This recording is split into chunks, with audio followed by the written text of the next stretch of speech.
परमेश्वर के एक दास केनेथी हेगिन, जब वो छोटे थे उनको दिल का बीमारी थी, पर परमेश्वर उनसे बाहर निकाल के लेके आया। उनको पैरालाइज अटैक पड़ा, उनका फेस टेढ़ा हो गया, पूरा फेस टेढ़ा हो गया, पूरा मुंह टेढ़ा हो गया। और वो कलीसिया में गए अब उनके जो यूथ ग्रुप में दोस्त थे उनके साथ, और वहाँ गए जो वहाँ पे पास्टर थे उनके पास, और उन्होंने कहा फर्स्ट प्रार्थना करो, क्योंकि उन्होंने वचन में पढ़ा था यदि दो जन होके एक मन में हो जाए।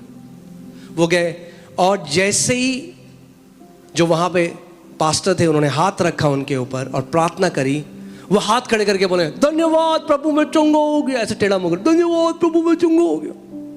और फिर वो वापस आ रहे हैं यहाँ से आगे से प्रार्थना करके वापस, धन्यवाद thank you Jesus I am heeled. और उनके दोस्त देख के हंस रहे हैं, कह रहे भाई कहाँ हो गया तू चंगा, तेरा मुंह वैसे ही है।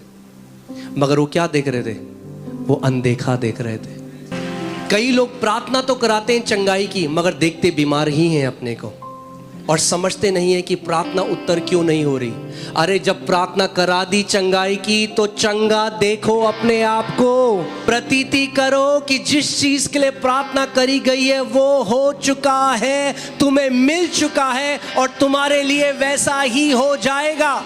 उसके बाद उनके यूथ ग्रुप में एक बहन थी, उसके घर गए, वो बैठे हैं डाइनिंग टेबल में सबके साथ, और अपनी मम्मी को कह रही, मम्मी देखना केनेथ को, इसकी शक्ल देखना, आपको लग रहा है चंगा हो गया? उसकी मम्मी ने देखा, कह रही नहीं बेटा मेरे को तो वैसे ही दिख रहा है। तो कह रहे आपको अभी समझ में नहीं आ रहा, मुंह टेढ़ा है पूरा। वो कह रहे उस रात को मैं अपने बिस्तर में बैठा, वो कह रहे मैं फुली अश्योर्ड हो चुका था कि मैं चंगा हो चुका हूँ, भले ही 1% चेंज नहीं था। कह रहे उस रात को मैंने अपने हाथ उठाए और अपने पूरे दिल से परमेश्वर को धन्यवाद किया।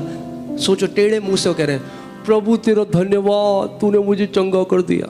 कह रहे मैं फेक नहीं कर रहा था, मैं बिल्कुल दिल में मान चुका था मैं चंगा हो गया हूं, मुझे प्रमाण की जरूरत नहीं थी। Believing is what is believing?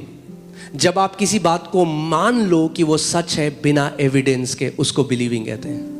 और उस रात कह रहे मैंने अपना पूरा हाथ उठाया, मैंने परमेश्वर को धन्यवाद दिया कि प्रभु मैं कह रहे रिजॉइस कर रहा था। वो डांस कर रहे थे टेढ़े मुंह में, कह रहे मैं सो गया। कह रहे जब सुबह उठा तो 1% भी पैरालिसिस का कोई इफेक्ट नहीं था।